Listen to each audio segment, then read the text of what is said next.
Welcome, everyone. Welcome back to those that have been here throughout the series.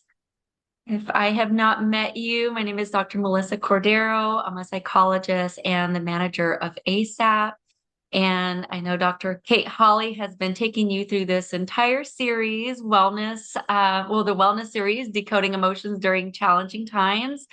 This is part 3. We'll be discussing how we can lead through the storm, equanimity, and courage in chaos. I know these are all very difficult times that we're experiencing.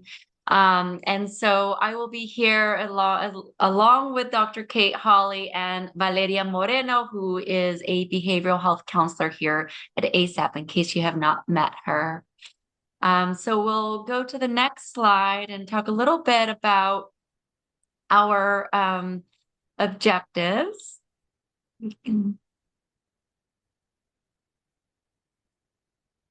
And so we are going to be learning tools to calm our nervous system in times of stress that we are all experiencing to different degrees.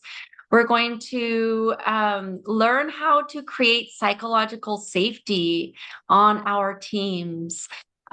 This is going to be done through a trauma-informed lens and a way to lead from this trauma-informed lens. And then we're going to implement strategies for collective courage so that we can implement this in ourselves as well as others.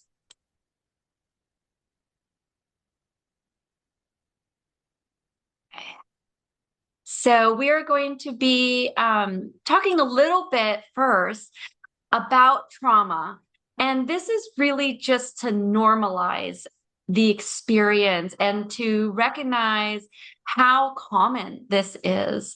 And so there was a study that showed that 72% of Californian adults have experienced at least one adverse childhood experience. And there are, of course, demographic disparities. Trauma rates are often higher among low-income populations and communities of color. And about 20% of Californians living below the poverty line report 4 or more adverse childhood experiences compared to about 13% of wealthier residents. And so I share this as just sort of a baseline, but if we really reflect back and think about all of the collective traumas that we have been experiencing, whether it's COVID, whether you were here for the Thomas Fire, the mudslides, if you are being impacted by all the change and the uncertainty that we're going through now, there is so much that we are experiencing as a collective that just adds to what we may have already experienced in our personal lives. So just to recognize when we talk about trauma, it's really, we've all been traumatized to some degree, given the climate that we are in and the events that have happened to us here in the community.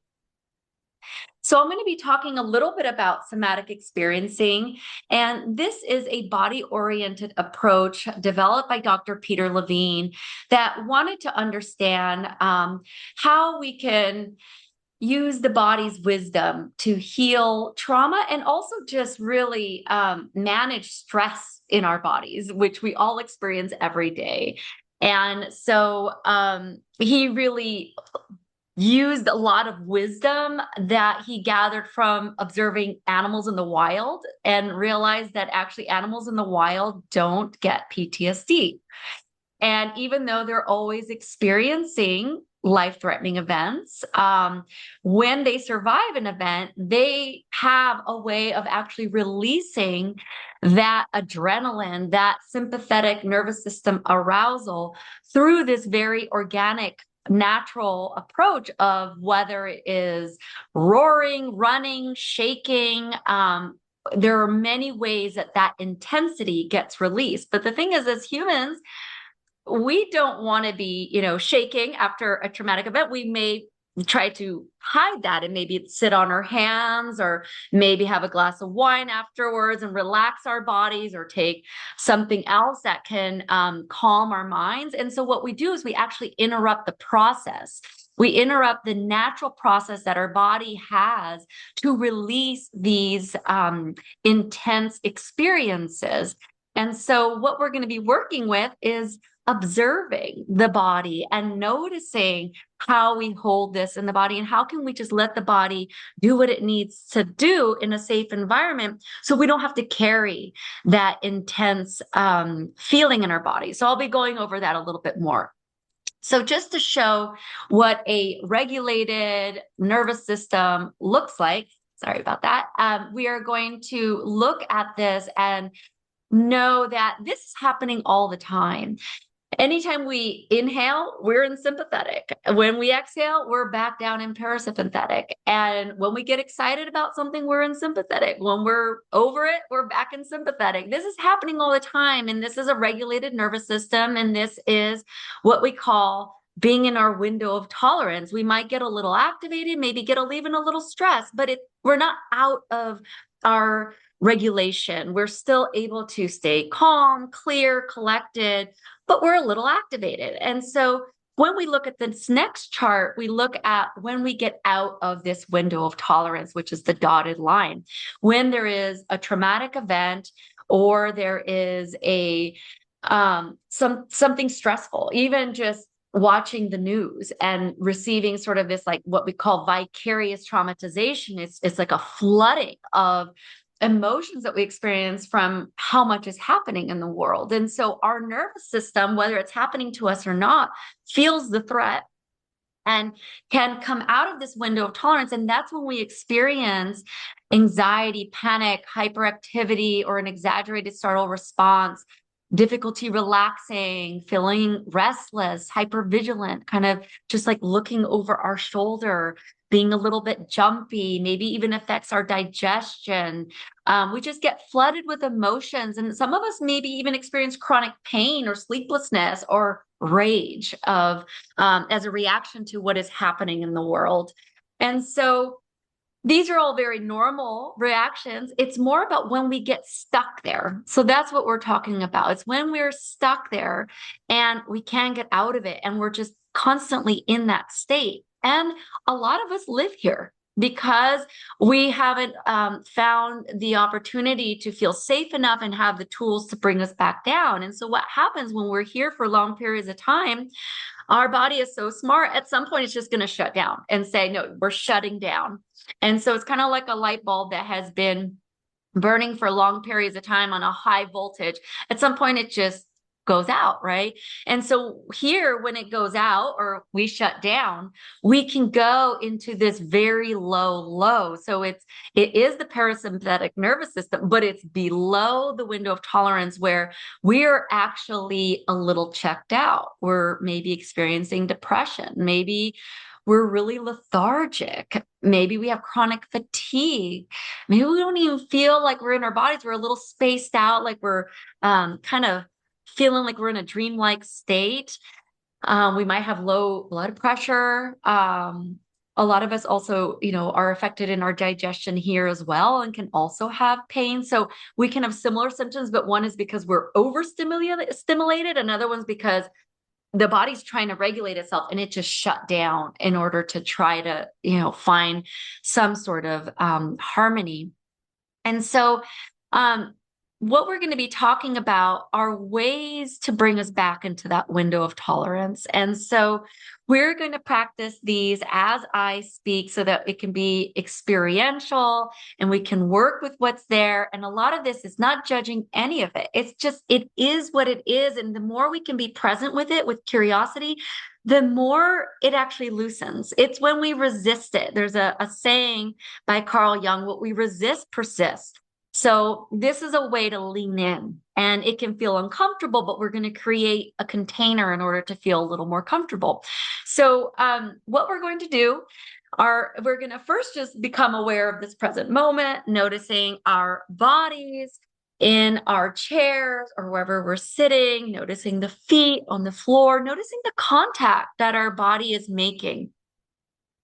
And as we do that, we just kind of land a little bit more. And then what we're going to be doing is looking left to right. We can look up and down. And even though we are in a probably familiar place, we're going to take a moment and notice any detail around your space. So this actual movement of gazing around actually calms the nervous system because it is a natural response. When we hear a sound, our natural response to look, what is that? And that's a survival response. And as soon as we know what it is, our body calms down. And so actually just doing this motion helps our nervous system calm down. And so the next thing we're going to do as we're looking around is look for an object or a color or something that looks soothing, something that looks calming. And when we find it, take a moment and really notice the color, the texture, the shape, become really attuned to the details. And then we're going to take a moment and notice how your body responded. As we do a body scan, notice, how does your body know it's safe? How did your body know that that was something calming or soothing to look at? What cue is your body giving you? Is there a lightness? Is there expansion? And where is that? And taking a few moments to be present with that. If you have a hard time finding something, you can always think of a memory that brings sense of safety, a memory where you felt so safe, where you felt so at ease. So that's also always an option. So we may be in a place where like, oh, I cannot find anything that looks safe. Everything is just, white walls, and that's not very comforting. Okay, well, let's think of a memory. So this is another approach to resourcing. And so what we're going to be doing here is tracking sensation. So we're bringing a lot of attention to the body. If you don't feel safe being in your body, which some of us don't, being in our body maybe wasn't a safe thing, just notice the contact your body is making with the environment. So maybe you're noticing the feet on the floor, once again, like going back to those grounding techniques. Maybe noticing your hands just rubbing together and you're tuning into that. So it's more of noticing the body, but on the external part of us, because maybe internal, it's too much. It might be too intense. And so we're going to notice whatever sensations are there without any judgment. It's all welcomed. Again, we're honoring the wisdom of the body. Maybe right now, because I just rushed from one meeting to another, my heart is racing. I'm not going to judge it. I'm just going to notice. Oh, there's my heart. Okay, it's beating fast. I'm just going to observe with curiosity. And when you become curious, it actually softens the experience when it's uncomfortable. So taking a few moments and just notice what's present, noticing the details. And when I introduce these techniques, it is kind of like learning a foreign language. We are not taught to listen to our body and understand what our body is telling us. And this is not part of our typical language. And so no, it might sound a little weird at first. It may be a little confusing, and that's all part of the process. So as you notice the calmest part of your body right now, like, how do you know it's calm? Are there, certain sensations present? If you close your eyes and you feel comfortable doing that, is there an image or a color that comes up as you tune into that part of your body? So we're tuning into the gestalt of our experience that may not all be verbal or language. It may be imagery. So acknowledging all parts. And so when we do this, we kind of use a pendulum to focus a little bit on the discomfort and a little bit on the safety. Because if we avoid the discomfort, like I said before, it persists, it actually gets stronger. Like if I were to say, well, let's not think of a pink elephant. Whatever you do, don't think about that pink elephant. All we're going to be thinking about is a pink elephant. So if I'm noticing my neck, I'm like, oh my gosh, this neck, why is my neck hurt so much?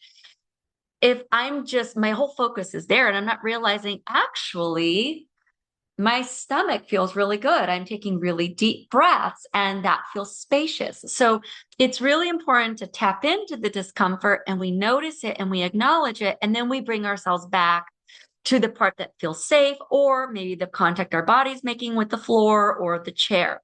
So we go back and forth. We tap into the discomfort, we come out.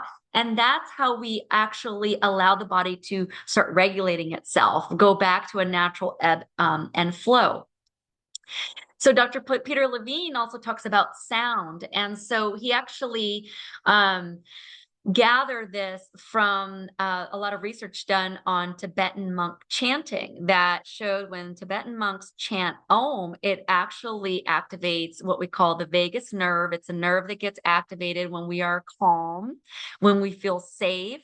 And, Dr. Peter Levine wanted to adapt this because there may be some people that don't feel comfortable chanting Om, maybe from different religious or cultural backgrounds. So he actually found that the sound VU, if you just take a deep inhale and as you exhale, chant VU, it actually activates the vagus nerve as well. And Resma Menakem, he's a somatic experiencing practitioner as well. He actually came up with the idea of humming, which is very culturally appropriate for a lot of us, because as we were, maybe if we were parents or if we were parented, a lot of us experience humming as a way of soothing or rocking. All those things activate the vagus nerve. And so these are also ways to activate the vagus nerve, where we bring support to where we feel we need that safety, rocking, heavy weighted blankets, textures, petting our pets releases oxytocin, brings safety. And so these are different ways to relating also to sensations in our body. And so this is just how to put it all together that I will leave with you. You will all get copies of notes. So you can put it all together and sort of practice this on your own. And this is a great way to attune to your body's needs and bring yourself into a regulated state in leadership. When we are regulated ourselves, we can be more trauma informed. And so Dr. Kate Hawley is going to be talking a little bit more about that and how to incorporate trauma informed leadership. But we have to be regulated prior to doing that. So this is just a way to begin and to prepare for these meetings and conversations we may have with our staff or faculty. So I'll turn it over to Dr. Kate Hawley. Welcome, everyone. Dr. Cordero, I'm going to be talking about how we can support employees in the workplace and once our nervous systems are regulated, like Dr. Cordero went over, and to reduce employee distress and help employees experience a sense of safety, especially during this challenging time. So it starts with the nervous system of the leader, and then we can implement some of these approaches that I'm going to talk about. So it's helpful to begin just with some awareness around signs that employees are experiencing distress or trauma symptoms at work. And you may all be seeing that it's harder for a lot of us to stay regulated right now while navigating uncertainty and change and fear. And so when we go through trauma, our nervous systems, they can get stuck in this survival mode. And we're more oriented towards scanning for threat and ensuring safety and protection above all else. So usually this shows up as various attempts to protect the self. So you might notice that an employee is more vocal about their concerns than usual, or that they're maybe displaying an increased tendency to interpret others from a negative lens of others' actions.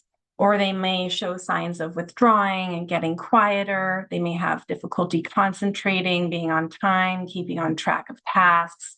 And they may make attempts to maybe regain a sense of safety or control by potentially confronting others more, or activating in somewhat less regulated ways, or speaking up more frequently in a less regulated manner. And these are just signs of a nervous system that doesn't feel safe and is scanning for threat and engaging in protective strategies. So go to the next. So in our previous workshops, we discussed needs and how all behavior can kind of be understood as strategies we use to get our needs met. And there are many needs that are considered important in a workplace environment, but two that the research shows are the most significant and really contribute positively to employee well-being when met are psychological safety and quality work relationships. So psychological safety doesn't mean that employees never feel uncomfortable or aren't given constructive feedback. What it really refers to is having a general sense that it's okay to express themselves, to speak about things that aren't going well, to make mistakes, to have difficult conversations. And we've all experienced different environments where we feel like it hasn't felt okay to make mistakes. And then we've experienced environments where it's feels like that's just part of the process. And in those environments, we tend to feel more expansive and supported. And so research shows that yes, psychological safety has a direct impact on work quality and commitment to the role. And if you're attending this presentation, you're likely already aligned with that you view that it's important to create a healthy working environment and to support employees, that's a value of yours. And so the second need that's been shown to be significant in reducing the stress and increasing confidence and engagement in the workplace is just quality work relationships. And when there are supportive connections between colleagues, this has been really strongly associated with psychological safety, increased abilities for employees to learn, to grow, to create, contribute. And in a management role, it isn't always possible to control the kinds of relationships that people have with each other, but we can create an environment that is more conducive to facilitating these positive relationships. And this, again, starts where in environments where nervous systems are supported in their regulation. So how do we increase psychological safety in the workplace? And one of the best ways to do this is to utilize a trauma-informed approach to leadership. And this is especially important during periods of high levels of uncertainty, fear, and contextual factors that inevitably will lead our nervous systems to be more dysregulated. And so a trauma-informed leadership approach doesn't mean that we're treating trauma or even that we're aware of the particular traumas, big or small, that our employees have gone through. It's instead simply viewing our teams through a lens that recognizes that we all struggle at different points in our lives. We all have difficult experiences.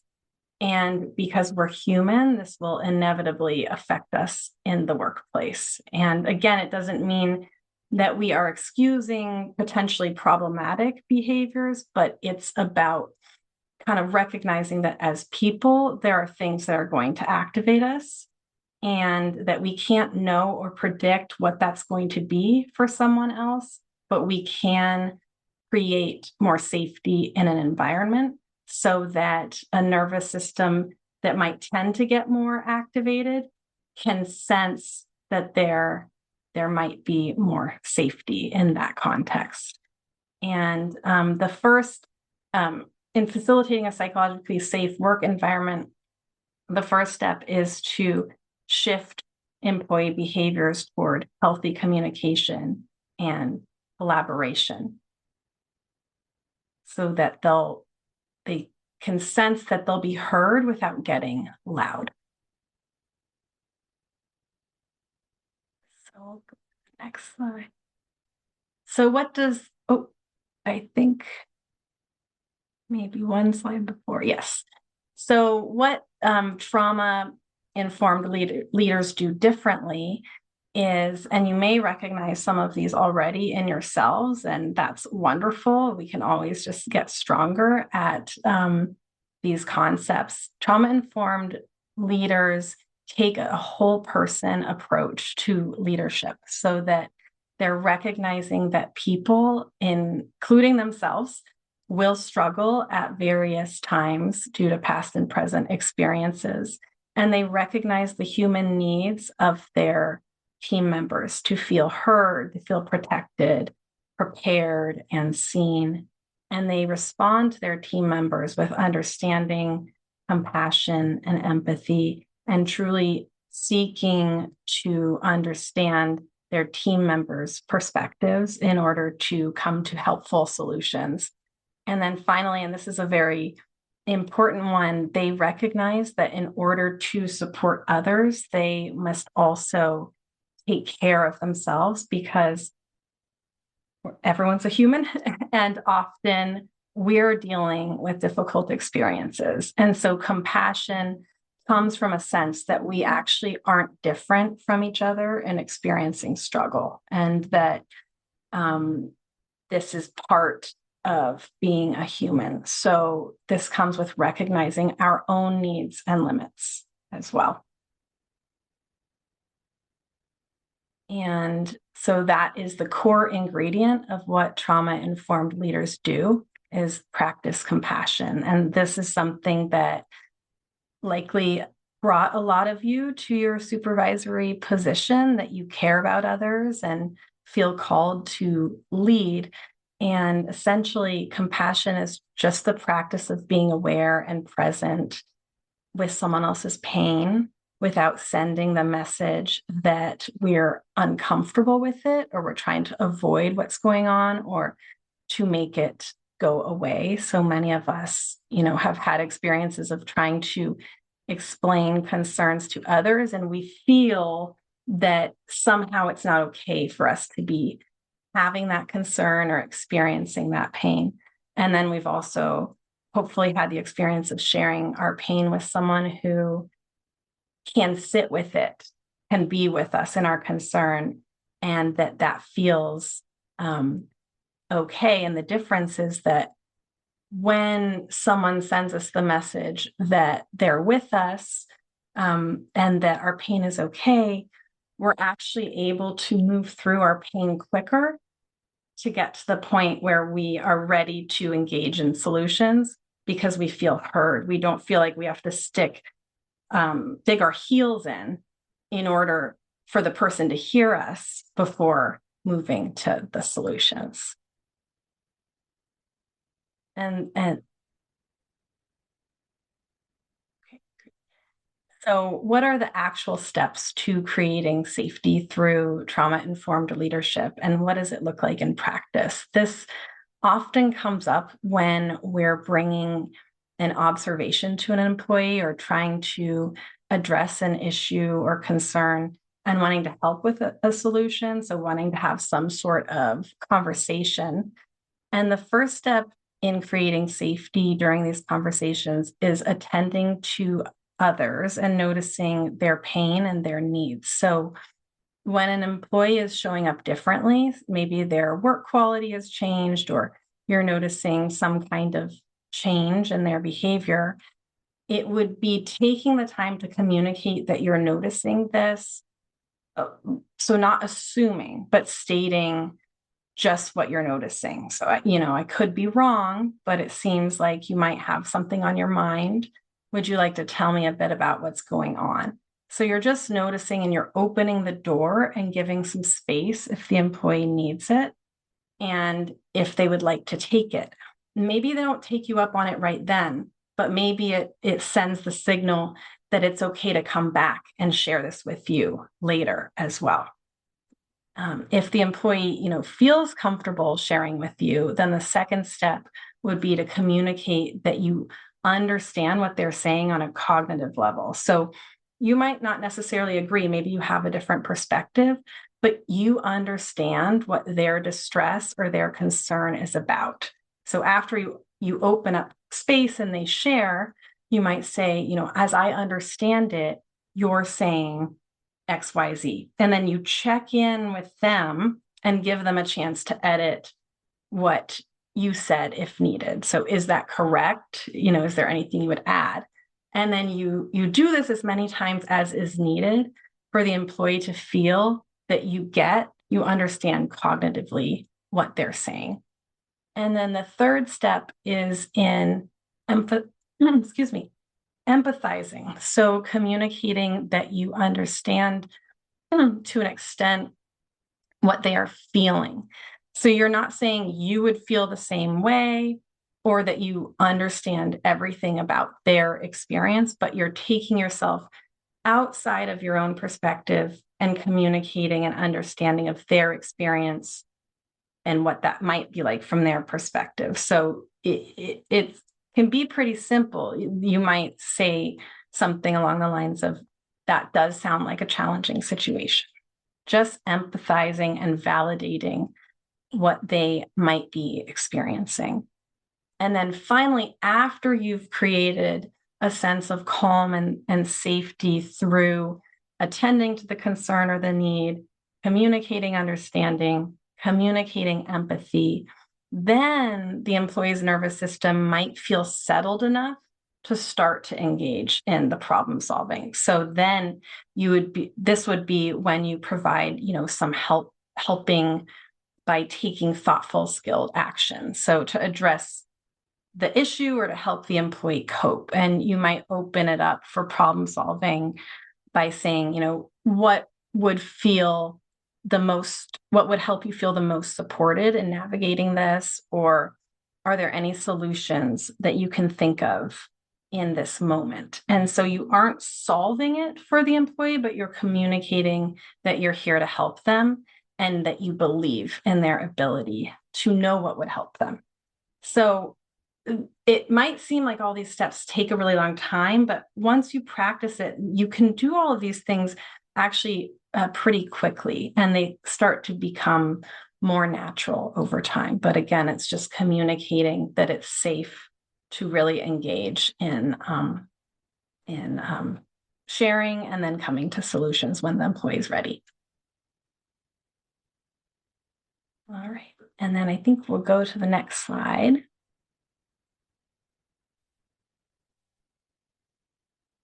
I'm going to turn it over to Valeria, who's going to discuss how to practice strengthening the skill from within over time. Thank you, Dr. Holly.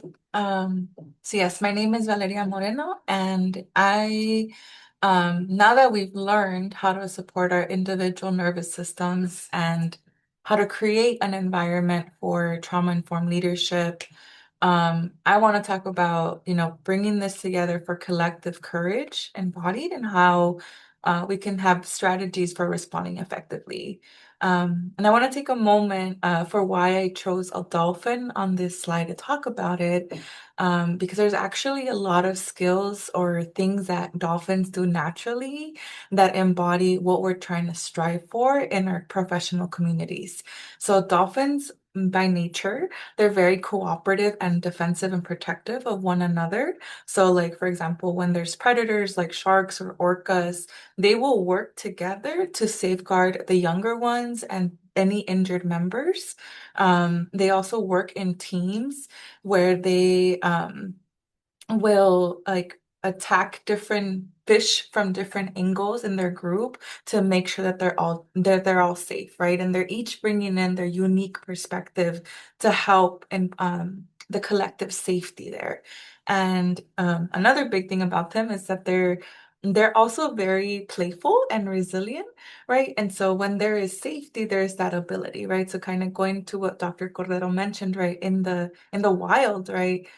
There is constant threat, but when there is um, um, when there's collective acknowledgement and responsibility to helping and supporting one another, everyone grows stronger in that. And so I just wanted to share a little bit about that so that we have this imagery for when we're needing something, right? And that we can have the symbol or the dolphin in mind as we go through this sometimes. And so the next slide, we've talked about the mind and the body and our heart, right? And I want to take a moment to actually talk about the word courage in of itself. So, in its root word, core, it's actually an old French like background that it has, and it actually means to speak one's mind by telling all one's heart. And so, and also in Latin with Spanish, right? It's corazón, right? It's your heart. And so when we're talking about this, we're talking about wholeheartedness. So courage, is we often think of it in a heroic kind of perspective, but courage is actually um, is to move from our fear, right? From like staying small in our fear to actually moving towards presence and still doing the thing, even if there is fear, right? So fear can be dysregulating, right? But when we can acknowledge what it's bringing up for us, we can then take action, right? And in order to have that, right, we have to create space for us to acknowledge where do I have choice making, right? Where when we feel overwhelmed, when our nervous system feel overwhelmed, it's because we feel that there is no choice, that there is no other pathway. And so we have to remind ourselves that there is possibility for that. And so in the next slide, um, I want to talk about doctor or in a book called Trauma Stewardship by Laura Van oh, I can never say her last name. I always struggle with it. Lipsky. She talks about navigating burnout for helping professionals and um, avoiding it and how to manage trauma exposure. And as we've talked about, trauma is right now flooding us in a multitude of directions, right? So it's inevitable for us to be exposed to it, but we can do things to build our awareness. And so she came up with this like 5 directions to help orient us in our day-to-day lives so that we can both be more present in what we do and also more intentional about how we move. And so in the north, we'll start with the water, creating space for inquiry. So this is where we are in constant reflection and dialogue with our inner voice, our inner self, where we are asking, why am I doing what I'm doing? And is this working for me? Right? Sometimes we may have that internal critic, right? Always going off, right? And sometimes we have to make space to go, what is actually working for me and what is not? Um, the next part is so creating that space for inquiry. The next one is the east for fire. So choosing our focus. So where am I putting my focus? Am I focusing on that shoulder that hurts? Am I focusing on the problem that's coming up right now? Or am I missing anything? So sometimes, right, in the overwhelm, we will stay present with whatever feels threatening and may forget that there's other things happening at the same time. And so sometimes we have to allow or give permission to our brain to focus on something else, right? And so sometimes that means I'm going to think of alternative plans. I'm going to think of something different. And even if you don't take it, you're giving mental space for there to be possibility, right? And like I said earlier, if we don't feel like we have choice, we will naturally get overwhelmed. And so, um, thinking of that as like, what is it that, what else can I focus on in this moment? And sometimes, um, right, it may just be another aspect of what's going on. The next direction is the south, which is earth. And it is about building compassion and community. So as Dr. Holly already, talked to us about that really key ingredient of compassion. But the more we practice self-compassion, the easier it actually becomes to hold compassion for others. And so when we think about like when we take a step back right out of the problem and see things from a bird's eye view almost, then we are better able to recognize our role in community, right? I'm not just me in silos, right? I work within a team. I work within a larger team of the university, right? And then even bigger and bigger as we go through our communities, our cities, our state, and it just keeps expanding. We are part of something. We are not doing this work in isolation. And then the West. So we are finding the balance, right? Air. So here it is about managing our boundaries between work and our personal lives. And so we want to be able to move energy, right? So when you're outside of work, do take time to to acknowledge what is in your life. Practicing gratitude is one of those practices that is free and also is really helpful in boosting us to notice what else is going well in our life. So engaging in the things that bring pleasure, that you enjoy, that you like, is really good, right? You're not taking away from your work. You're actually allowing there to be more space for you to exist. And in the center, this is a daily practice of centering ourselves. I'm going to go over this a little bit more, but before I leave this slide, I just want to remind you that life, there's a lot of pain and suffering that we're seeing, right? And as humans, we may not want to feel that, right? We are constantly kind of told to not feel those ways, but in allowing ourselves to feel this, right? Engaging in reflection, allowing these emotions to exist through observation, not judgment, but observation and moving through it, then we can know what it is that we're needing. All of our feelings are information about what's happening around us.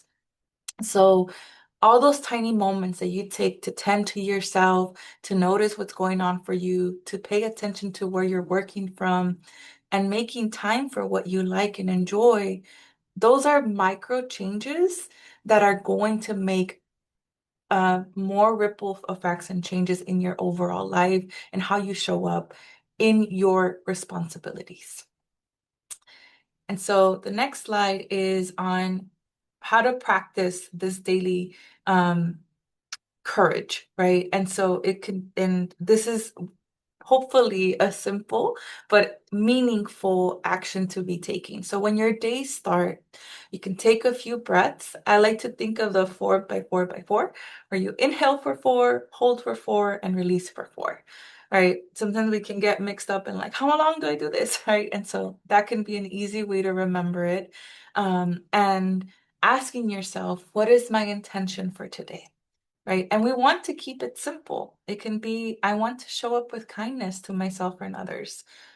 I will practice active listening, right? Sometimes the intention can be where we're working on currently. It may not be that we have to be perfect at it already, but it's the intention of wanting to be more aware of it. And then at the end of your day, especially before bed, asking yourself, what do I need to put down? What am I ready to be done with? What don't I need to carry for another day, right? Sometimes we think if we keep thinking about the thing that we're going to find a magical solution, right? So we keep going, right? But we have to give ourselves a pause. There has to be opportunity for us to recover, for us to have space to not think about the thing that is worrying us so that then we can release that tension. And then lastly, and this one might be really hard, so if it can't be a day, an hour, designating a time to rest, right? Where you're not obligated to do any other of your other responsibilities, where you can just exist, where you can just be yourself, because that way you're telling your mind, your body, your heart that you matter and that you're important. And these are just some things that you can work into your life so that you can have more space. Um, so yeah, those are some of the things that may be helpful. And as we're um, ending here, I want to leave you with this quote from the same author of The Trauma Stewardship, where she says, as we continue on our journeys, may our lives be informed by our deepening awareness of our roles in life's web. May we care well for ourselves and other. May we remember that our courage on this path lies in the way we take each and every step, right? It's not in the big moments, it's in the small steps. So even when you're in it, you're like, why am I doing this thing? Know that it matters. Know that when you take that deep breath, when you take a moment of pause, it makes a difference. And with that, I want to say thank you for all of you for being here, and I'm going to turn it back to Dr. Kate just so she can wrap us up for today. Thank you, So Dr. much, Holly. Valeria. Yes, and bringing this all together and closing out our series on decoding emotions during challenging times. Over the last month, we have reviewed how to decode our emotions, utilizing them as signals to identify our needs and move toward honoring those needs. We've learned how to express our needs effectively to others using the principles of compassionate or nonviolent communication so that we can feel heard and understood. And then today we discussed how to regulate our nervous systems to foster compassionate leadership and create more psychological safety, and then ignite collective courage in ourselves and in our work communities. So we thank you all for taking the time today and for your attendance at any of the other workshops throughout this series. It's been so great to see you all here. And if you'd ever like to refer back to anything that we covered in this series, these are recorded on our YouTube channel. I'm going to pop that in the chat for you all.